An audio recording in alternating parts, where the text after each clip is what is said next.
Baik Bu, bismillahirrahmanirrahim. Assalamualaikum warahmatullahi wabarakatuh. Sama-sama. Kenalkan saya Dr. Imam, dokter bertugas di klinik pada hari ini ya. Sebelumnya ini sambil mencatat ya Ibu. Oke, dengan Ibu siapa? Kia. Ibu Kia. Untuk usianya Ibu? 30 tahun. Oke, Ibu Wanita. Untuk alamatnya Ibu? Jalan saat. Jalan Sahat. Ibu asli Sunda. Oke. Untuk status pendidikan terakhirnya Bu? SMA. SMA. Oke. Jadi ini teh Ibu sedang hamil ya Ibu. Oke, jadi sini saya akan melakukan anamnesis. Ada beberapa pertanyaan yang akan saya tanyakan serta nanti kita akan melakukan pemeriksaan fisik. Apakah Ibu bersedia? Oke. Ibu izin menanyakan untuk pertama kali Ibu haid kapan ya? 5 Oktober. Pas dulu Ibu, maksudnya pertama kali haid itu umur berapa? Oh, pertama kali haid itu saya SMP sih, Dok, kelas 1. SMP kelas 1. Oke. Untuk Ibu sudah menikah? Oke. Kemudian Ibu kalau boleh tahu sudah ada anaknya. Sudah berapa anaknya? Dua. Berarti ini anak yang ketiga. Ketiga. Oke.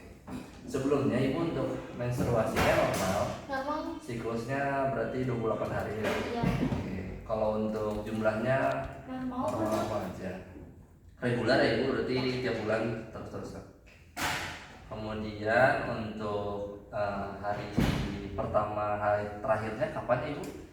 Bulan lalu sih, Dok, tanggal 5 gitu teh. 5 Oktober berarti ya Iya. Ibu? Oke, karena 5 Oktober ya Ibu, jadi nanti di sini saya akan menghitung usia kehamilan Ibu sekarang, dan dimana untuk perkiraan itu sekitar 30 sampai 31 minggu usia kehamilannya. Kemudian Ibu ada riwayat operasi sesar sebelumnya, jadi untuk persalinannya normal, dua-duanya normal. Ya. Kemudian ada riwayat kuret Bu? Nggak ada, Dok. Kalau riwayat penyakit kayak penyakit jantung, Nggak ada. diabetes, asma, Nggak ada, Dok. hipertensi, Nggak ada, Dok. oke, kelainan pembekuan darah, Nggak ada, nggak Dok. ada. Kalau untuk riwayat penyakit keluarganya kayak TBC, Diabetes sih, Dok. oh diabetes keluarga. Iya. Tapi kalau untuk gula darah Ibu sendiri aman? Normal. Untuk normalnya memang terus-terusan atau sebelumnya pernah ada naik? Terus-terusan sih, saya rutin juga ngecek. Oke, baik. Kemudian kalau untuk dari janin Ibu sendiri itu kerasa nggak Ibu? Kerasa, Dok. Adanya nendang-nendang, Kerasa, Dok. terus ada kontraksi gitu Ibu, rasa nyeri. Kemudian Ibu jadi sering buang air kecil. Iya, Dok. Kemudian ada pembekakan Bu di daerah kakinya, Di tangan sih, Dok. di tangan. Oke. Kemudian kalau oh ya, buang air kecil sering ya tadi ya Bu. Sama kalau pernah ini nggak Bu ya, perdarahan? Nggak ada. Berarti selama ini nggak ada keluhan ini ya. Oke. Baik, jadi setelah ini kita akan melakukan pemeriksaan fisik ya Ibu. Jadi nanti mungkin akan kurang nyaman. Jadi diharap untuk suaminya boleh untuk menemani Ibu di meja pemeriksaan nanti. Apakah Ibu mengerti? Ada yang Ibu tanyakan? Oke, sekian dari saya Ibu, mangga ke meja pemeriksaan. Terima kasih, Dok. Selanjutnya untuk persiapan dalam melakukan pelaksanaan pemeriksaan ini, pertama kita minta pasien untuk buang air kecil dulu sebelum melakukan pemeriksaan. Kemudian kita persiapan dari alat-alatnya. Sebelum itu kita persiapan juga suhu ruangan yang nyaman untuk pasien, pencahayaan dalam ruangan yang cukup, serta pasien dalam kondisi yang nyaman. Untuk alat-alat yang digunakan itu ada pita ukur, stetoskop monaural, kemudian termometer untuk mengecek suhu dari si ibunya. Nah, di sini saya akan menceritakan 6 langkah WHO, dan jika sudah, kita minta pasien untuk berbaring di meja pemeriksaan dengan posisi menghadap ke atas. Setelah itu kita tutupi bagian yang tidak kita periksa menggunakan selimut. Di sini untuk pemeriksaannya, dokter beri pada sisi kanan pasien, kecuali untuk yang kidal itu bisa sebelah kiri. Sebelum pemeriksaan, kita pastikan aksis uterus berada pada garis tengah tubuh. Jika diperlukan, kita dapat melakukan reposisi uterus dan janin. Kemudian kita palpasi fundus uteri dengan sisi radial dan jari telunjuk. Setelah teraba fundus uteri, kita letakkan ujung pita ukur pada bagian tengah fundus uteri. Setelah itu, kita rentangkan pita ukur sampai mencapai bagian tulang atas kemaluan atau pubis. Setelah itu, atau bisa juga dilakukan sebaliknya dari pubis hingga ke fundus uterinya. Terus kita lihat angka yang ada pada pita ukur yang menunjukkan tinggi fundus uteri. Setelah itu kita lakukan untuk pemeriksaan ini 2 hingga 3 kali dan diambil rata-ratanya untuk menentukan tinggi dari fundus uteri. Setelah itu kita akan melakukan pemeriksaan level 1 ini dimana untuk pemeriksaan menghadap pasien. Kita letakkan ujung-ujung jari pemeriksa pada fundus dan kita palpasi pada bagian janin yang berada dalam fundus uteri dengan kedua tangan pemeriksa. Bila diperlukan dapat digerakkan secara lembut atau gentle. Kita eksplorasi bagian fundus dengan jari-jari pemeriksa dan identifikasi bagian janin yang berada dalam fundus uteri.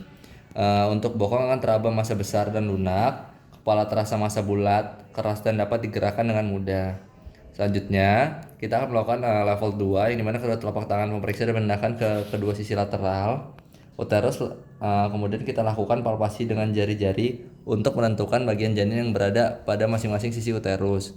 Untuk punggung akan teraba bagian yang keras dan resisten. Untuk ekstremitas teraba bagian-bagian kecil yang irreguler dan mudah digerakkan. Setelah itu kita palpasi level 3 itu palpasi perut atau abdomen tepat di atas simfisis dengan satu tangan dengan cara menggenggam bagian bawah janin untuk mengidentifikasi bagian janin. Jika bagian bawah janin belum masuk pintu atas panggul akan mudah digerakkan. Jika sulit digerakkan artinya sudah masuk ke pintu atas bagian panggul. Untuk kepala akan terasa massa bulat dan keras. Apabila terasa massa lembut dan asimetris itu berarti bokongnya. Setelah itu untuk level 4 kita akan kita memeriksa menghadap kaki pasien. Kita letakkan kedua telapak tangan pada bagian bawah uterus dengan ujung-ujung kedua jari memegang bagian bawah janin dan memberikan tekanan lembut pada daerah sumbu pelvis. Kita lakukan konvergen jika kedua ujung